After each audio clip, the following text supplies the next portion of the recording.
Hello everyone, welcome back to the Weekly Wheel. I'm your host Cole. This week we're talking about some Retro Studios employees, Castlevania Season 2's release date, and some potential game leaks from Amazon. All this and more on this spin of the Weekly Wheel.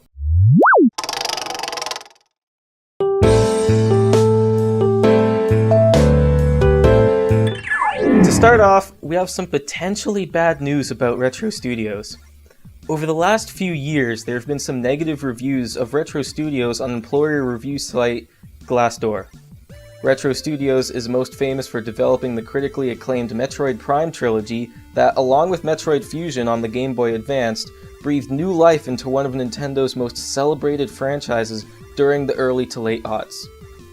But it seems that after they closed the lid on the franchise, the company lost its luster. In the Glassdoor reviews, several current and former employees state that the company suffers from a lack of proper communications and poor business choices. A recent review even states that if Retro doesn't work loot boxes and microtransactions into their games or make a profit otherwise, by 2019, Nintendo may shut the company down. Games from Retro have been far and few, with their only games being the new Donkey Kong games on the Wii and Wii U, and working on Mario Kart 7 for the 3DS, but not much else. Even Metroid Prime, which put the company on the map, is not under their control, with the announcement that Metroid Prime 4 is being developed by Bandai Namco Singapore, and most of the employees who worked on the Prime games leaving the company for other studios, putting Retro in a bad place. There's a sign of hope, though, with the funky Switch port of Donkey Kong Tropical Freeze being May's best-selling Switch game in Japan. Hopefully, this helps to find a better foothold in the industry. Now, in game reveal news, we got a bunch of potential leaks from Amazon Italy of all places. Last month, the Italian website for the monolithic online store Amazon put up a bunch of upcoming games for 2019. Some of the leaks were Sunset Overdrive 2 coming to the Xbox One, a new Splinter Cell game, Bloodborne 2 for the PS4, along with release dates for the Switch port of Dark Souls Remastered and the PS4 exclusive Dreams. But the biggest leak is Borderlands 3. Some users have been understandably skeptical, but a Fortnite PS4 bundle that was leaked on Amazon has been leaked through other places. Oddly enough, through the PlayStation's Italian website, making these leaks potentially real. A lot of the unannounced games have the current placeholder release date of December 31st, 2019, meaning that any potential official announcements will be far off, but hopefully one day soon we'll see some of these games surface. Now, Netflix has been talking up some of their game-related shows recently.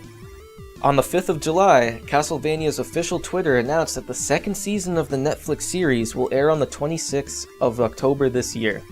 The Netflix series premiered last year and was praised by critics and fans alike. Castlevania is one of several anime titles Netflix has been involved with over the past few years, and the studio doesn't seem to be slowing down, but there was also another bit of game adaptation news from Netflix. Earlier this month, it was announced that a new show called Ingress, the animation, would be hitting Netflix in October as well. This also lines up with the release of Ingress Prime, a new mobile game by Pokemon Go developer Niantic. Ingress Prime is a follow-up to the 2014's Ingress, a similar augmented reality game that laid the foundation for the Google Maps Pokemon April Fool's prank in 2014, which turned out into a Pokemon Go a few years later. Ingress Prime was announced in December of last year and will have a story that ties into Ingress the animation to help enhance the game's storytelling. Little is known about the plot of the show, but we do know it will be about two characters, Makoto and Sarah, who work to uncover some paranormal mysteries invading their world. This Halloween's looking to be full of some good supernatural fun.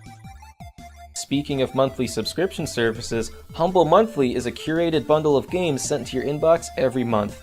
Subscribe for only $12 a month to immediately unlock A Hat in Time, The Escapists 2, and Conan Exiles with more to come.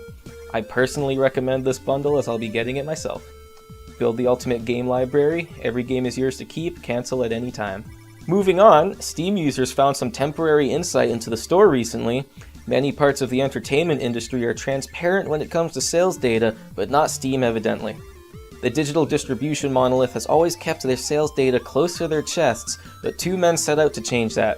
It all started when Kyle Orland of Ars Technica used Steam's publicly available data to create what he called the Steam Gauge. Then, in that same year, podcaster and blogger Sergey Galyankin used this data to set up Steam Spy, a website that gives estimated player counts for every Steam game available on the store. This chugged along until April of this year when Valve announced that they would be altering how they showed user data, leaving Steam Spy in a tough spot, until they figured out how to use Steam's achievement data to get an even more accurate list of data, until Valve changed how it displayed that data, again, leaving Steam Spy in the same position. Steam Spy provides an interesting insight into gamer trends, and it would be a shame to see it go away. Well, that concludes another week of Weekly Wheel. If you like our show, consider liking and subscribing to our channel and following us online. See you next time.